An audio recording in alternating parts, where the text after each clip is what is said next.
Livestock. Livestock farming is the process of raising animals for food, fiber, labor, and companionship. It is a major agricultural industry in many parts of the world, and it is responsible for providing a significant portion of the world's food supply.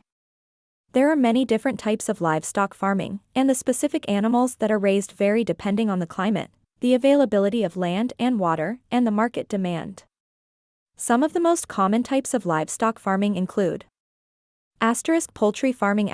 This type of farming involves raising chickens, ducks, turkeys, and other birds for their meat, eggs, and feathers.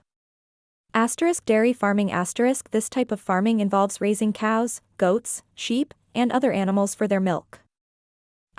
Beef farming. This type of farming involves raising cattle for their meat.